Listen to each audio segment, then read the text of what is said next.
इतिहास सिर्फ अतीत की घटनाओं का दस्तावेज नहीं बल्कि वर्तमान को दिशा देने वाला आईना है।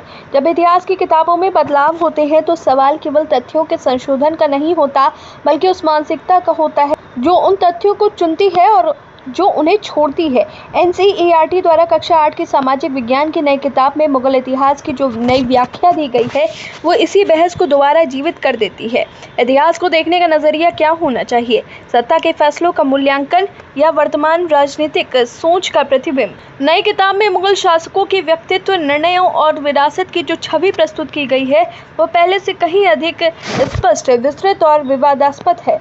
अकबर को अब केवल सर्वधर्म समभाव का प्रतीक नहीं बल्कि एक ऐसे शासक के रूप में दिखाया गया है जिसने अपनी नीतियों में सहिष्णुता और क्रूरता दोनों का मिल रखा। 1568 में चित्तौड़ की घेराबंदी के दौरान लगभग 30,000 नागरिकों की हत्या और महिलाओं, बच्चों को गुलाम बनाए जाने का हवाला अकबर के विजय पत्र से दिया गया है। वहीं दूसरी ओर यही अकबर जजिया कर हटाने, सुलह कुल की नीति चलाने, महाभारत रामायण के फारसी अनुवाद कराने और राजपूत राजाओं को दरबार में शामिल करने के लिए भी जाना गया। ये विरोधाभास सिर्फ अकबर तक सीमित नहीं बल्कि बाबर को तुर्क, मंगोल और सैन्य रणनीतिकार बताया गया है। इसने बारूद और तोपों के सहारे 1526 में इब्राहिम लोदी को हराकर दिल्ली सल्तनत का अंत कर दिया।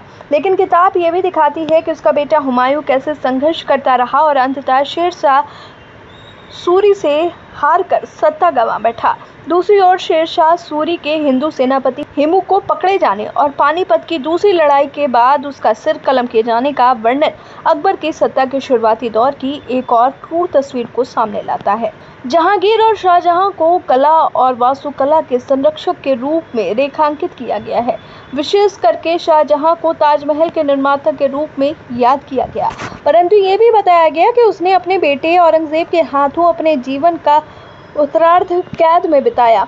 औरंगजेब को एक सैन्य शासक के रूप में चित्रित किया गया है जिसने गैर इस्लामी प्रथाओं पर प्रतिबंध लगाए, जजिया कर फिर से लागू किया और मंदिरों को तोड़वाने के आदेश दिए। मथुरा, बनारस और सोमनाथ के मंदिरों को तोड़ने और जैन, सिख, सूफी और पारसी समुदायों पर अत्याचार का जिक्र पाठ्यक्रम में शामिल किया गया है।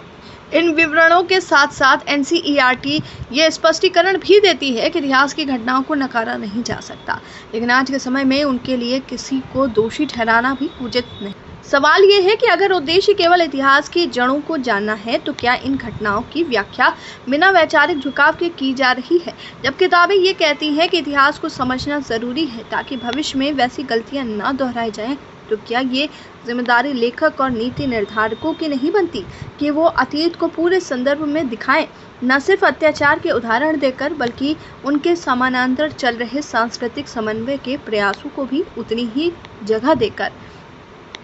सबसे बड़ा सवाल यही है कि इतिहास को किस दृष्टि से पढ़ाया जाए, तथ्यात्मक, आलोचनात्मक या राजनीतिक। खासकर जब तक इसी साल 7वीं कक्षा की किताबों से दिल्ली सल्तनत और मुगल साम्राज्य के टॉपिक्स पूरी तरह से हटा दिए गए और उनकी जगह बेटी बचाओ बेटी पढ़ाओ तथा मेक इन इंडिया जैसे सरकारी अभियानों को जोड़ा गया। क्या ये अकादमिक दृष्टि का विकास है या सिलेबस का राजनीतिकरण? शिक्षा का उद्देश्य सिर्फ बच्चों को परीक्षा में अच्छे अंक दिलवाना नहीं बल्कि उन्हें इतिहास की परतों में छिपे सबक को पहचानने लायक बनाना भी होता है।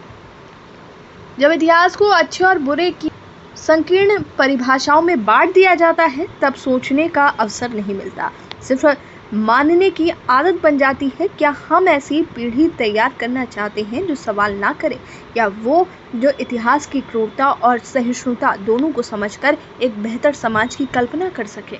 के नए पाठों के साथ हमें ये भी तय करना होगा कि हम शिक्षा के माध्यम से बच्चों के मन में संकीर्णता भर रहे हैं या समझदारी का दीप जला रहे हैं, क्योंकि इतिहास का पुनर्लेखन अगर सोच के विस्तार के लिए नहीं बल्कि विचारधारा के प्रचार के लिए हो रहा है तो यह शिक्षा नहीं प्रचार है, और प्रचार की बुनियाद पर खड़ा किया गया कोई भी राष्ट्र अंततः सच्चाई से हार ही जाता है।